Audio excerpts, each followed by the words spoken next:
चलिए जानते हैं। 15 जनवरी मकर संक्रांति दिन चुपचाप गाय को खिला दें। यह एक छोटी सी चीज, रोडपति भी होंगे, करोड़पति मिलेंगे, सभी संकट और कष्टों से मुक्ति, मृत्युदंड, पितृदोष तुरंत होगा खत्म। पूरे साल आपके भरे रहेंगे अन्न धन के भंडार। यूं कहें कि आपकी 7 पुश्तें तक करेंगे रुपयों पैसों पर राज। दोस्तों, 7 पीढ़ियों तक बैंक बैलेंस बढ़ता चला जाएगा। सभी दुख दर्द संकट कष्ट है वह दूर हो जाएंगे और सभी सुख आपके कदमों में आ जाएंगे। सभी सुख आपके कदम चूमेगी। यदि आप यह एक छोटी और खास चीज चुपचाप गाय को खिला देते हैं तो तत्काल गरीबी आपके जीवन से खत्म हो जाएगी। यूं कहें व्यक्ति रंग से राजा बन जाता है और 33 कोटि देवी देवताओं को धारण करने वाली गौमाता की भी कृपा व्यक्ति पर आजीवन बरसती है। व्यक्ति के घर में कभी भी अन्न धन वस्त्र कमी नहीं होती है। धन के भंडार व्यक्ति के घर में भरे रहते हैं। व्यक्ति के जीवन से तत्काल गरीबी खत्म हो जाती है। तो दोस्तों, कौन कौन से वे गाय से जुड़े खास और महत्वपूर्ण उपाय है जिन्हें यदि आप 15 जनवरी मकर संक्रांति दिन कर लेते हैं तो दोस्तों यकीन मानिए आपके घर में अन्न धन के भंडार सदैव भरे रहेंगे। जो भी जीवन दुख दर्द संकट कष्ट है वह सभी दूर हो जाएंगे। इस वीडियो में हम आपको उसी एक खास और महत्वपूर्ण चीज के बारे में बताएंगे, क्योंकि आपको 15 जनवरी मकर संक्रांति के दिन गाय को जरूर खिलानी है। तो दोस्तों, अपने फायदे के लिए पूरा वीडियो देखना। यदि आज की इस वीडियो को अपने बीच बीच में से देखा, काट काट कर देखा, तो यकीन मानिए जीवन में आपको कभी सफलता हासिल भी नहीं होगी, क्योंकि इस वीडियो में आपको कुछ ऐसे उपाय गाय से जुड़े बताने वाले हैं जिन्हें करने से आपके जीवन के जो भी दुख दर्द संकट है या कामयाबी होने में कोई बाधाएं आ रही हैं, सभी से छुटकारा मिलने वाला है। यूं कहें कि आपके जीवन में अपार धन सुख संपत्ति की प्राप्ति हो जाएगी। कभी भी धन से संबंधित परेशानी नहीं रहेगी। आर्थिक स्थिति आपकी प्रबल हो जाएगी। धन प्राप्ति के योग बन जाएंगे और जीवन में सदैव अन्न धन के भंडार आपके घर में भरे रहेंगे। अन्न धन वस्त्र कभी कमी नहीं होगी आपके घर में। तो दोस्तों, आज का वीडियो पूरा देखकर जाना यदि आप चाहते हैं आपके और आपके परिवार पर सदैव गौ माता की कृपा से, आपके पितरों की कृपा से, देवी देवताओं की कृपा से। तो दोस्तों, वीडियो को पूरा देखकर जाना बहुत ही फायदेमंद वीडियो है।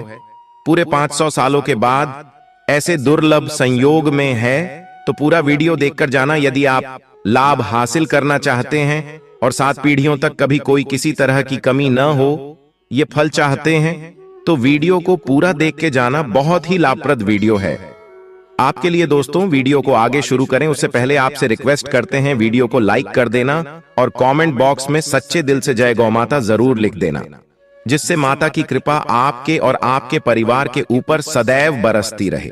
और ज्यादा से ज्यादा वीडियो को शेयर जरूर करना ताकि और लोग भी इस वीडियो के माध्यम से लाभ हासिल कर सकें। इन उपायों को करने से अपने जीवन में सदैव धन सुख संपत्ति की प्राप्ति कर सके। तो शेयर करना ना भूलें इस वीडियो को, जिससे और लोगों का भी भला हो। आपको बता दें, इस दिन तीर्थ स्नान करना बहुत ही फलदायी समझा गया है। यदि कहीं तीर्थ स्थान पर पवित्र नदी में स्नान करना संभव न हो तो आप क्या करें, घर पर ही नहाने वाले पानी में गंगा जल की कुछ बूंदें डालकर स्नान कर लें। और साथ ही साथ यदि आप स्नान आदि से निवृत्त हो जाएं, सर्वप्रथम तो अपने घर के पूजा स्थान को साफ कर वहां पूजा पाठ करें। आप और पितरों के निमित्त तर्पण पिंडदान तो आपसे बने अन्न धन वस्त्र दान जरूर करें। और 15 जनवरी मकर संक्रांति के दिन दान करने से सभी मनोकामनाएं पूर्ण हो जाती हैं। 15 जनवरी मकर संक्रांति के दिन विशेषकर पूर्वजों की पूजन के लिए बहुत ही शुभ फलदायी समझा गया है। मकर संक्रांति के दिन पिंड दान करने से पूर्वजों की आत्मा को शांति मिलती है और उनको मोक्ष मिलता है। और आपको बता दें, इस बार जो इस दिन पितृ पूजा के साथ साथ हनुमान जी, मंगल देवता और भगवान शनिदेव की भी पूजा जरूर करनी चाहिए। आपको बता दें कि इस दिन यदि आप हनुमान जी और मंगल देवता भगवान शनिदेव की पूजा करते हैं तो मंगल का ग्रह जनित दोष भी दूर हो जाता है। व्यक्ति के जीवन में धन सुख संपत्ति की प्राप्ति हो जाती है। समस्त मनोकामना व्यक्ति की पूर्ण हो जाती है। और दोस्तों, साथ ही साथ अब बात करें आपको उस दिन, मतलब ये जो मकर संक्रांति के दिन है, इस दिन आपको एक उपाय तो जरूर करना है। गाय का उपाय बताने से पहले एक उपाय आपको बता दें। इस उपाय को जरूर करें। क्या करें कि शाम के समय पीपल के पेड़ के नीचे आपको सरसों का चौमुखी दीपक, आटे का दीपक बनाना है। चौमुखी, उसमें आपको कलावे की बाती लगाकर सरसों के तेल का दीपक जला देना है और बीच में 2 साबुत फूल वाले लौंग भी डाल दें। फिर देखिए कैसे चमत्कार आपके जीवन में होता है। शाम के समय जलाकर उसे छोड़े, मनोकामना मांगकर। दोस्तों, 21 दिनों के अंदर आपकी वह मनोकामना पूर्ण न हो जाए तो हमें बता देना। बहुत ही प्रभावशाली उपाय बताया मैंने, आपको बहुत ही दुर्लभ से दुर्लभ है। इस बार नए वर्ष को उपाय को जरूर करें। यह उपाय जो है बहुत ही आपको लाभ देगा। और अब बात करें गाय से जुड़े कौन कौन से उपाय आपको इस दिन, मतलब गाय से जुड़े उपाय जिन्हें करने से व्यक्ति को 7 पीढ़ियों तक बैंक बैलेंस की कमी नहीं होती, दुख दर्द संकट कष्ट दूर हो जाते हैं और सभी सुख व्यक्ति के कदमों में आ जाते हैं। कदम चूमती है सभी सुख और घर में अन्न धन के भंडार सदैव भरे रहते हैं, कोई कमी नहीं होती किसी तरह। कौन कौन से उपाय ध्यान से सुनना, जिस तरह बताएं उसी तरह इन उपायों को आपको करना है। तो चलिए शुरू करते हैं। कौन कौन से गाय से जुड़े उपाय है? प्रभावशाली चमत्कारिक उपाय है जो कि आपकी किस्मत को चमका देंगे। मकर संक्रांति से आपको लाभ शुरू करते हैं। दोस्तों, सनातन परंपरा में गाय गंगा और गायत्री का बहुत ज्यादा धार्मिक महत्व है। मान्यता है कि गौ माता के शरीर पर 33 कोटि देवी देवताओं का वास होता है। गौ माता की पूजा करने वाले जातक पर इन सभी देवी देवताओं की कृपा बरसती है। गौ सेवा से न सिर्फ इस जन्म के बल्कि पूर्व के भी दोष दूर हो जाते हैं। गाय से हासिल पंचगव्य का उपयोग जरूर शामिल करें, क्योंकि पंचम गव्य के बिना कोई भी पूजा पाठ और हवन सफल नहीं होता। या दोस्तों, गौ कृपा पाने के लिए प्रतिदिन सप्ताह अथवा महीने में परिवार समेत एक बार गौशाला जाने का नियम जरूर बनाएं और वहां गायों को हरा चारा जरूर खिलाएं। इससे आपको शुभ फलों की प्राप्ति होगी और साथ ही साथ गौ सेवा और गौ पूजा से 9 ग्रह शांत हो जाते हैं और इनसे जुड़े दोषों का निदान हो जाता है। गर्मियों में गौ माता को पानी पिलाएं और सर्दी में गौ माता गुड़ जरूर खिलाएं। ध्यान रखें कि गर्मियों में गाय को गुद्ध न खिलाएं। अनेक देवी देवताओं को अपने शरीर पर धारण करने वाली गौ माता से जुड़े कई शुभ और अशुभ संकेत भी होते हैं। मसलन, गाय का दूध दुहते समय यदि गाय ठोकर मार दें और सारा दूध बिखर जाए तो अब शगुन होता है। यदि कोई यात्रा पर निकल रहा हो और गाय अपने बछड़े को दूध पिलाती सामने आ जाए तो निश्चित रूप से जिस यात्रा के लिए आप निकले हैं वह यात्रा आप जरूर ही सफल होगी और वह जिसके लिए आप निकले हैं वह जरूर ही पूर्ण होगा। यात्रा पर जाते समय बाईं ओर गाय की आवाज आना और रात्रि में गाय की हुंकार करना भी शुभ होता है। दोस्तों, साथ ही साथ गाय के साथ आप भूलकर भी दुराचार न करें, अन्यथा मिलता है घोर पाप और जीवन भर की परेशानियां बनी रहती हैं। जी हां दोस्तों, गाय को राष्ट्रीय पशु बनाए जाने और इन्हें मौलिक अधिकार दिए जाने की बात हो रही है तो सवाल उठता है, गाय संस्कृति का अहम हिस्सा है, तब भी गाय के साथ लोग खराब व्यवहार कैसे कर लेते हैं?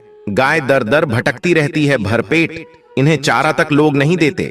गाय जब तक दूध देती रहती है तो उनकी सेवा होती है और जैसे ही दूध देना बंद कर देती है तो लोग इन्हें उनकी किस्मत पर छोड़ देते हैं, सड़कों पर और गलियों में भटकने के लिए। ऐसे में गोवंश जीवों को कोई डंडे मारता है तो कोई पानी डाल देता है, कभी वाहनों की चपेट में आ जाती है तो कभी बीमार होकर बेचारी यह गाय दम तोड़ देती है। ऐसे में जरूरत है इन बातों को जानने की गाय को लेकर शास्त्रों में क्या कहा गया है, गाय के साथ आपको कैसा व्यवहार करना चाहिए। दोस्तों, गाय को कभी भी मारना पीटना नहीं चाहिए। शास्त्रों में गाय को माता का दर्जा दिया गया है। गाय को मारने वाला माता को मारने पीटने वाले के समान पाप का भाग्य समझा जाता है। नरक लोक में वर्षों तक कष्ट भोगना पड़ता है, अगले जन्म पशु योनि में मिलता है। कथा है कि गौतम मुनि ने गलती से गाय को डंडा मार दिया था, जिससे गाय की मृत्यु हो गई थी और इस पाप से मुक्ति के लिए इन्हें वर्षों तक तपस्या करनी पड़ी।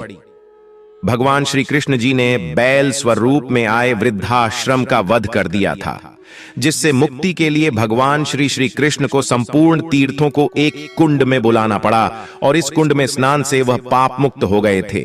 दोस्तों, साथ ही साथ पानी पी रही गाय को भगाते हैं, वे घोर पाप के भागी बनकर नरक भोगते हैं। ऐसा पुराणों में बताया गया है। जबकि जो लोग गाय के लिए प्याऊ और चार बनवाते हैं वह महाभाग्यवान होते हैं। ऐसे लोग घोर पाप से मुक्त होकर स्वर्ग पा जाते हैं और बड़े ही धनवान कुल में जन्म लेकर सुख भोगते हैं। और साथ ही साथ आराम कर रही गाय को कष्ट देकर कभी भी उठाना नहीं चाहिए। कहते हैं कि जिस स्थान पर गाय बैठी है वहां से नकारात्मक ऊर्जा खत्म हो जाती है। गाय के बैठने की जगह को जो लोग नियमित साफ रखते हैं वह जन्म में किए गए जाने अनजाने में पापों से मुक्ति हो जाती है और गोलोक में स्थान पाते हैं। गाय को डंडा मारकर उठाना, पानी डालकर उठाने से मनुष्य पाप का भागी बनता है और अगले जन्म में उसे दर दर भटकना पड़ता है। और साथ ही साथ शास्त्रों में बताया गया है कि गाय का दूध उसके बछड़े के लिए होता है। गाय के बछड़े से बचा हुआ दूध ही मनुष्य को लेना चाहिए, परंतु कुछ लोग एक बार गाय को दूध लेने बाद फिर से बछड़े के लिए बचा हुआ दूध भी धो लेते हैं। ऐसा करना घोर पाप कहा जाता है। ऐसे दूध को दोहने वाला और ग्रहण करने वाला दोनों ही पाप के भागी बन जाते हैं। दोस्तों, साथ ही साथ शास्त्रों में कहा गया है कि गोवंश मतलब गाय और बैल के पीठ पर नहीं बैठना चाहिए। इनकी पीठ पर बैठने से महापाप लगता है। ऐसे लोगों को नरक की यातना भोगनी पड़ती है। एकमात्र देव के अंश के उत्पन्न नंदी ही गोवंशीय है, जिस पर स्वयं महादेव और महादेवी सवारी करती है। क्योंकि नंदी ने स्वयं अपनी इच्छा से महादेवी की सवारी बनना स्वीकार किया था। और साथ ही साथ शास्त्रों में गाय के दान को बहुत ही महत्व दिया गया है। परंतु ऐसी गाय का दान कभी नहीं करना चाहिए जो बूढ़े और बीमार हो। कठोपनिषद में नचिकेता की कथा भी इस संदर्भ में है कि जिस नचिकेता ने पिता द्वारा बूढ़ी गाय को दान करने पर आपत्ति जताई थी। दूध देने वाली और बछड़े सहित जो लोग गाय का दान करते हैं वह महान पुण्य को हासिल करके स्वर्ग में स्थान पाते हैं। दोस्तों, साथ ही साथ सूर्य, चंद्र, मंगल, शुक्र की युक्ति राहु से हो तो पितृदोष होता है। यह भी मान्यता है कि सूर्य का संबंध पिता से एवं मंगल का संबंध होने के कारण सूर्य यदि शनि, राहु या केतु के साथ स्थित हो या दृष्टि संबंधी हो तथा मंगल की युति राहु या केतु से हो तो पितृदोष होता है। इस दोष से जीवन संघर्षमय बन जाता है। यदि पितृदोष हो तो गाय को प्रतिदिन या किसी भी एकादशी को या किसी पूर्णिमा के दिन, अमावस्या या किसी भी खास दिन पर रोटी गुड़ चारा खिलाने से पितृदोष खत्म जाता है। साथ ही साथ गाय की पीठ पर जो कुबड़ बना होता है वह बृहस्पति गुरु है। अतः जन्म पत्री में यदि बृहस्पति अपनी नीच राशि मकर में हो या अशुभ शिवलिंग में जा रहे हो और सामने से गौ माता आती हुई दिखाई दे तो गौ माता को अपनी दाहिनी ओर से जाने देना चाहिए। आपकी यात्रा जरूर ही सफल होगी। और जिस घर में गाय होती है उसमें वास्तु दोष स्वतः ही खत्म हो जाता है। और साथ ही साथ आपको बता दें कि गाय को आप भी रोटी बनाएं, प्रतिदिन ताजी रोटी ही बनाएं। गाय को अगर आपने रोटी बनाई है तो कोशिश करें कि उस रोटी को आप तुरंत ही गाय को दे दें। अगर आप उस रोटी को रख देंगे और उस रोटी को अगले दिन देंगे तो वह रोटी बासी मानी जाएगी। गाय को कभी भी बासी रोटी न दें, इससे घर में नकारात्मक ऊर्जा वास करती है और जो भी काम आपके बनने वाले होंगे वह काम भी आपके बिल्कुल भी नहीं बनेंगे। इससे आपके घर में हमेशा दर्द देवता का वास रहेगा और आप जिस भी काम उस काम में आपको हमेशा असफलता ही हाथ लगेगी। इसलिए कोशिश करें गाय को रोजाना ताजी रोटी बनाकर खिलाएं और रोटी को बिल्कुल न रखें। बासी रोटी गाय को न दें और साथ ही साथ सड़ी गली चीजें गाय को नहीं खिलानी चाहिए। घर में कोई फल है, कोई सब्जी है, सड़ जाए तो लोग क्या करते हैं? गाय को देते हैं। नहीं, ऐसा नहीं करना चाहिए। ऐसा करने से यदि आप गाय को खिलाते हैं तो और आप पाप के भागी बन जाते हैं। आप बिल्कुल सड़ी गली चीजें गाय को न खिलाएं और साथ ही साथ मकर संक्रांति पर आटे की 11 लोहियां बनाकर उनके ऊपर हल्दी लगाएं। इसके बाद को खिलाएं। हर एक लोही को खिलाते समय गाय के सींगों पर आप हाथ फेरें, पीठ पर हाथ फेरें, मस्तक पर हाथ फेरें।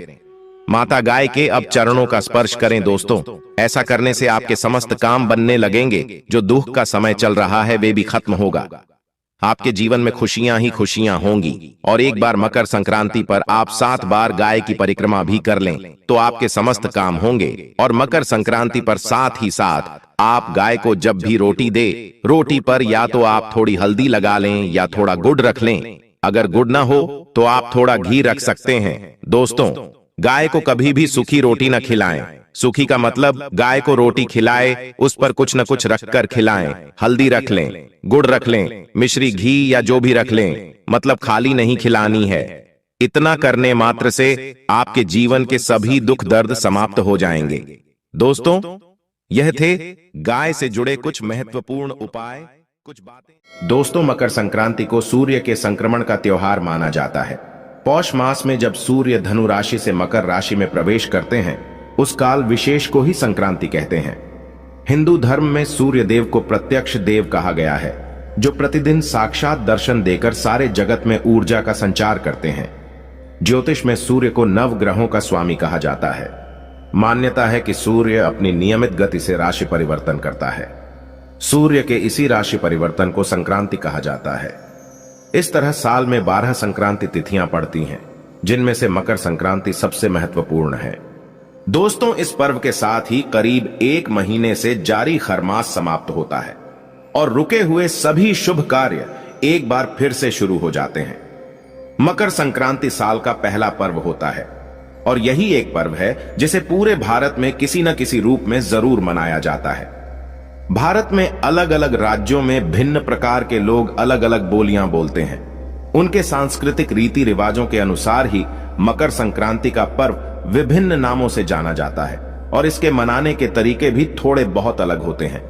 उत्तर भारत में इसे मकर संक्रांति या संक्रांति, उत्तरायण, खिचड़ी संक्रांति, हरियाणा और पंजाब में इसे लोहड़ी के नाम से जानते हैं। इस दिन दक्षिण भारत में पोंगल उत्सव मनाया जाता है, तो पूर्वोत्तर में देहू की धूम होती है। ज्योतिष शास्त्र के अनुसार मकर संक्रांति का यह शुभ पर्व सूर्य देव और शनिदेव को समर्पित होता है। इस दिन शनि भगवान की विधि विधान से उपासना करने से व्यक्ति के सभी कष्ट नष्ट हो जाते हैं। इस दिन गंगा स्नान, व्रत, दान, पूजा आदि करने का विशेष महत्व होता है। मकर संक्रांति के दिन से ही सूर्य दक्षिणायण से उत्तरायण हो जाते हैं। ये ऋतु में परिवर्तन का भी प्रतीक है और साथ ही शुभ कार्य का आरंभ होने का भी संकेत देता है। मकर संक्रांति के दिन से ही देवताओं के दिनों की गणना भी की जाती है। सूर्य दक्षिणायन रहते हैं तो उस अवधि को देवताओं की रात्रि के रूप में माना जाता है और जब सूर्य 6 माह के लिए उत्तरायण हो जाते हैं तो उस समय से देवताओं का दिन प्रारंभ हो जाता है और उसी समय से सारे शुभ कार्य भी प्रारंभ किए जाते हैं। महाभारत की कथा के अनुसार इस दिन भीष्म पितामह ने अपना देह त्याग दिया था। उत्तरायण में शरीर त्यागने वाले व्यक्ति की आत्मा को मोक्ष की प्राप्ति होती है, इसलिए भीष्म ने मोक्ष पाने के लिए सूर्य के उत्तरायण होने के पश्चात अपने शरीर को त्यागा था। दोस्तों, इस बार मकर संक्रांति 14 जनवरी की जगह 15 जनवरी को मनाया जाएगा। ज्योतिष शास्त्र के अनुसार जब सूर्य मकर राशि में प्रवेश करते हैं तब मकर संक्रांति का त्योहार मनाया जाता है। इसी दिन से सूर्य उत्तरायण हो जाता है। शास्त्रों में उत्तरायण की अवधि को देवताओं का दिन तथा दक्षिणायन को देवताओं की रात कहा गया है। ज्योतिष के अनुसार इस बार मकर संक्रांति के दिन रवि योग का निर्माण हो रहा है। रवि योग सुबह 7:15 से सुबह 8:07 तक है। रवि योग का निर्माण तब होता है जब चंद्रमा का नक्षत्र सूर्य के नक्षत्र से चौथे, छठे, 9वें, 10वें, 13वें या 20वें में होता है। कुंडली में रवि योग के कारण व्यक्ति का मान, सम्मान और प्रभाव बढ़ता है। वह उच्च पद प्राप्त कर सकता है। दोस्तों, व्यक्ति दान और सहयोग भी करता है। रवि योग सभी दोषों को नष्ट करता है। इस योग में आप जो भी कार्य करते हैं उसका शुभ फल प्राप्त होता है। खासकर इस दिन स्नान, दान, तप, जप, श्राद्ध तथा अनुष्ठान आदि का अत्यधिक महत्व है। कहते हैं कि इस अवसर पर किया गया दान 100 गुना होकर प्राप्त होता है। इस दिन घी व कंबल के दान का भी विशेष महत्व है। इसका दान करने वाला संपूर्ण भोगों को भोग कर मोक्ष को प्राप्त होता है। दोस्तों, मकर संक्रांति के दिन कुछ खास सरल उपायों को करके आप अपना भाग्य प्रबल कर सकते हैं। सूर्य भगवान को प्रसन्न करके समस्त पापों का नाश कर सकते हैं। आगे बढ़ने से पहले अगर आपने अभी तक हमारे चैनल को सब्सक्राइब नहीं किया है तो चैनल को सब्सक्राइब करके बेल आइकन जरूर दबाइएगा। सच्चे हृदय से कमेंट बॉक्स में लिखना ना भूलें। जय सूर्यदेव। दोस्तों, मकर संक्रांति के दिन घर के सभी सदस्यों को ब्रह्म मुहूर्त में जागना चाहिए। इस दिन तिल के जल से स्नान बहुत ही शुभ फलदायी माना जाता है। स्नान से पूर्व तिल के तेल से मालिश जरूर करें। तिल का उबटन लगाने से समस्त पाप नष्ट हो जाते हैं। स्नान उपरांत स्वच्छ धुले वस्त्र धारण करें और उसके बाद सूर्य देव को अर्घ्य जरूर दें। सूर्य देव को अर्घ्य देते समय कलश में थोड़े से तिल अवश्य डालें। फिर पूर्व दिशा की ओर मुख करके कुश के आसन पर बैठकर रुद्राक्ष की माला से इस मंत्र का जाप करें। मंत्र है ओम आदित्य विद्महे दिवाकराय धीमहि तन्नो सूर्य प्रचोदयात्। कम से कम 5 माला जाप अवश्य करें। इस मंत्र का जाप करने से जीवन की हर परेशानी दूर हो जाएगी। इस दिन मां सरस्वती को नई किताब, कॉपी, पेन, फल, फूल, नए वस्त्र भी चढ़ाए जाते हैं। मकर संक्रांति के दिन आप तिल से मिश्रित भोजन करें। इस दिन लोग घरों में खिचड़ी बनाकर भी खाते हैं और घरों में तिल और गुड़ के पकवान भी बनते हैं। पितरों की शांति हेतु जल से भरे हुए लोटे में काले तिल डालकर तर्पण करें। मकर संक्रांति के दिन ही राजा भागीरथ ने अपने पितरों की आत्माओं की शांति के लिए उनका तर्पण किया था। मकर संक्रांति के दिन गुड़ और कच्चे चावल बहते हुए जल में प्रभावित करना शुभ रहता है। अगर सूर्य देव को प्रसन्न करना हो तो पके हुए चावल में गुड़ और दूध मिलाकर खाना चाहिए। ये उपाय करने से भी सूर्य देव प्रसन्न होते हैं और शुभ फल प्रदान करते हैं। मकर संक्रांति के दिन दान का भी विशेष महत्व बताया गया है। शास्त्रों के अनुसार इस दिन किए गए दान का अनंत गुना फल प्राप्त होता है। इस दिन उड़द, चावल, तिल, चूड़ा, गौ सोना, चांदी, वस्त्र इत्यादि का दान करने का रिवाज है। मकर संक्रांति के दिन के दान को महादान की श्रेणी में कहा जाता है। इस दिन किए गए दान से महापुण्य की प्राप्ति होती है। मकर संक्रांति के दिन गरीबों को यथासंभव भोजन करवाएं। इससे कभी भी आपके घर में अन्न और धन की कमी नहीं होगी। विष्णु धर्म सूत्र के अनुसार इस दिन तेल का अधिक से अधिक उपयोग करना चाहिए। इसको लेकर एक पौराणिक कथा श्रीमद् भागवत और श्रीदेवी भागवत पुराण में वर्णित है। दोस्तों, सूर्य देव का परिवार काफी बड़ा है।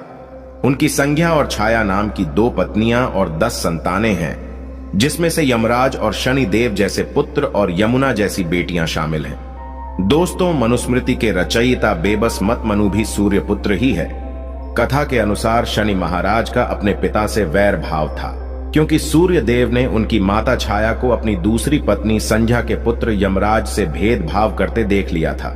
नाराज होकर सूर्य देव ने छाया और उनके पुत्र शनि को अपने से अलग कर दिया। इससे शनि और छाया ने क्रोधित होकर सूर्य देव को कुष्ठ रोग बाधित होने का श्राप दे दिया। पिता सूर्य देव को कुष्ठ रोग से पीड़ित देखकर यमराज जी ने तपस्या की। यमराज की तपस्या से सूर्य देव कुष्ठ रोग से मुक्त हो गए। शनि महाराज और छाया के व्यवहार से क्रोधित होकर सूर्य देव ने शनि महाराज के घर कुंभ, जिसको शनि की राशि भी माना जाता है, उसको जला दिया। इससे शनि और उनकी माता छाया को अत्यंत कष्ट भोगना पड़ा। यमराज ने अपनी सौतेली माता और भाई शनि को कष्ट में देखकर उनके कल्याण के लिए पिता सूर्य को काफी समझाया। यमराज की विनती पर सूर्यदेव शनि के घर गए और उन्होंने देखा वहां पर सब कुछ जला हुआ था। उस समय शनिदेव के पास तिल के अलावा कुछ भी नहीं बचा था, इसलिए उन्होंने काले तिल से सूर्यदेव की पूजा की। पूजा से प्रसन्न होकर सूर्यदेव ने शनि को आशीर्वाद दिया कि शनि की राशि मकर में जब जब मेरा आना होगा, मैं शनि के घर को अन्न धन से भर दूंगा। तो तिल के कारण ही शनि को उनका वैभव फिर से प्राप्त हुआ था। इसलिए शनिदेव को तिल अत्यंत प्रिय है। इस घटना के बाद से मकर संक्रांति पर तिल से सूर्य और शनि की पूजा का नियम शुरू हुआ था। दोस्तों, शनिदेव की पूजा से प्रसन्न होकर सूर्यदेव ने शनि महाराज को आशीर्वाद दिया कि जो भी व्यक्ति मकर संक्रांति के दिन काले तिल से सूर्य की पूजा करेगा, उसके सभी प्रकार के कष्ट दूर हो जाएंगे। और यह भी माना जाता है कि इस दिन तिल से सूर्य की पूजा करने से मनुष्य को आरोग्य और सुख की प्राप्ति होती है तथा शनि के अशुभ प्रभाव भी दूर होते हैं। दोस्तों, मकर संक्रांति के दिन इन कुछ चीजों का ध्यान भी अवश्य रखें। वैसे तो जो लोग इस दिन व्रत रखते हैं वे सभी नियमों का पालन तो करते ही हैं, मगर जो लोग व्रत नहीं रखते हैं उन्हें भी स्नान और पूजा करने से पहले भोजन कभी भी नहीं करना चाहिए। सूर्य देव को अर्घ्य देने के बाद ही कुछ भी आप खाए या पिए, इस दिन किसी गरीब, भिखारी, जरूरतमंद को घर से खाली हाथ भेजने की गलती ना करें। मकर संक्रांति पर गरीब या जरूरतमंद को कंबल का दान भी बहुत ही शुभ माना जाता है। इससे राहु के अशुभ प्रभाव भी दूर हो जाते हैं। इस दिन सात्विकता बनाए रखें, क्रोध ना करें, कलेश कलह ना होने दें, किसी को अपशब्द ना कहें, झूठ ना बोले, बड़ों का आदर करें, किसी भी गरीब का, किसी कमजोर का, गाय आदि पशुओं का अनादर ना करें। इस दिन सात्विक भोजन ही करें, लहसुन प्याज ना खाएं, मांस मछली मदिरा आदि से दूर रहें। इस दिन सोने चांदी जैसी चीजों की खरीदारी करना बहुत ही फलदायक माना जाता है, मंगलकारी माना जाता है।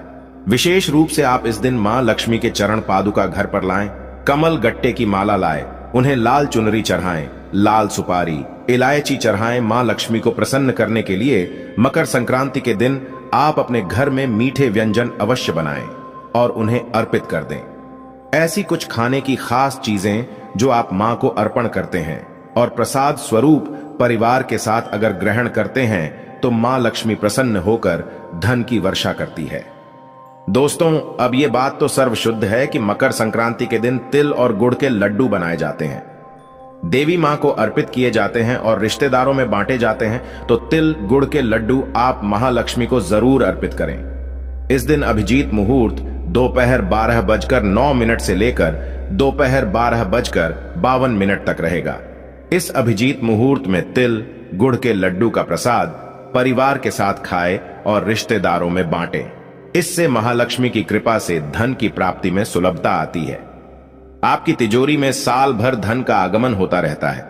आपकी नौकरी व्यवसाय में अगर दिक्कतें आती हैं, खूब मेहनत करने के बाद भी कुछ ना कुछ अड़चनें आती रहती हैं, तो इस उपाय से वो सभी परेशानी दूर हो जाएंगी। व्यापार में तरक्की होगी, क्योंकि तिल गुड़ का इस दिन सेवन करना, दान करना बेहद ही शुभ माना गया है। दूसरा व्यंजन है खिचड़ी। मकर संक्रांति के दिन चावल और उड़द की दाल की खिचड़ी बनाई जाती है। इस दिन खिचड़ी का दान करना बहुत ही पुण्य फलदायी माना गया है। इस दिन आप कुछ करें या ना करें, खिचड़ी का दान अवश्य कर दें। इस खिचड़ी का भगवान सूर्य को भोग लगाएं और गरीब जरूरतमंद लोगों में इस खिचड़ी को वितरित जरूर करें। घर आए मेहमानों के साथ, परिवार के साथ इसे ग्रहण करें। खिचड़ी बहुत ही लाभदायक और शुभकारी मानी जाती है। मकर संक्रांति के दिन खिचड़ी खाने से आपकी समस्त मनोकामनाएं पूरी होंगी। इससे माता लक्ष्मी जी बहुत जल्दी प्रसन्न होती है। अगर माता लक्ष्मी को प्रसन्न करना है तो मकर संक्रांति के दिन खिचड़ी जरूर खाएं और दान भी करें। इससे सूर्य देवता भी प्रसन्न हो जाते हैं और शनि के दोषों से मुक्ति मिल जाती है। मकर संक्रांति के दिन महालक्ष्मी को प्रसन्न करने के लिए केला और अंगूर जरूर अर्पित करें। प्रसाद स्वरूप इसे ग्रहण करें और मेहमानों को भी खिलाएं।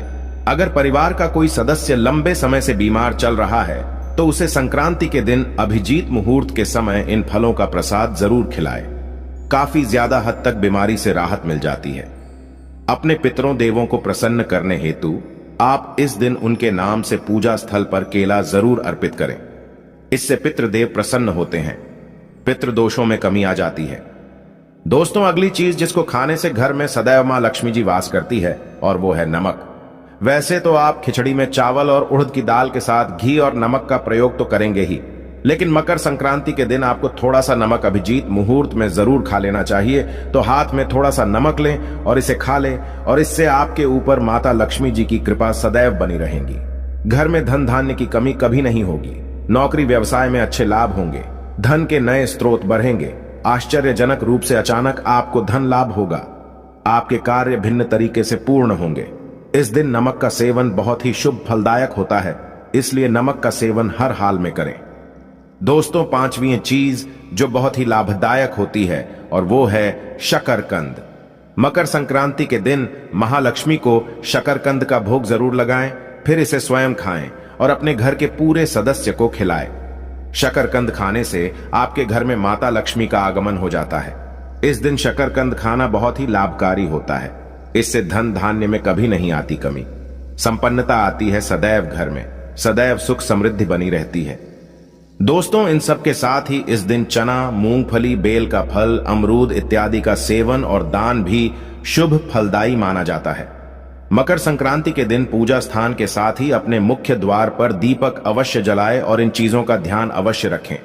महिलाओं को मकर संक्रांति के दिन बाल नहीं धोने चाहिए, और ये प्रेम और सद्भावना का पर्व है, तो गलती से भी क्रोध ना करें। इससे आपका मन भी खुश रहेगा और सकारात्मक ऊर्जा भी आएगी। इस दिन चाहे घर के अंदर या बाहर पेड़ों की कटाई छटाई नहीं करना चाहिए। शास्त्रों में कहा गया है कि इस दिन दिया गया दान कभी व्यर्थ नहीं जाता। इस दिन दान पुण्य भी करना अत्यंत लाभकारी है। इस दिन हर मनुष्य को दान करना चाहिए। कुछ ना कुछ गरीबों में दान जरूर करें। इससे मां लक्ष्मी प्रसन्न हो जाती है और जीवन भर हमें सुख शांति मिलती रहती है। तो इस दिन अगर आपके घर पर भिखारी, साधु या कोई बुजुर्ग या कोई भी जरूरतमंद व्यक्ति आ जाए तो उसे खाली हाथ ना लौटाए। पड़ोसियों को भी कुछ ना कुछ अवश्य देना चाहिए। दोस्तों, इस दिन भोजन कराना बेहद शुभ माना जाता है। संक्रांति के दिन गाय को चारे के साथ गुड़ खिलाना चाहिए। सभी देवी देवताओं की कृपा प्राप्त हो जाती है। माना जाता है किसी गौशाला में 14 गुड़ की ढेलियां लेकर जाएं और चारे के साथ गाय को खिलाते समय गाय के चरणों को छूकर आशीर्वाद लेना चाहिए। इससे मनुष्य के सभी पापों का नाश होता है। गौमाता में बसे 33 कोटि देवी देवताओं का आशीर्वाद प्राप्त हो जाता है। तो इस मकर संक्रांति पर यह उपाय जरूर करें। घर परिवार में खुशियां और संपन्नता सदैव बनी रहेंगी।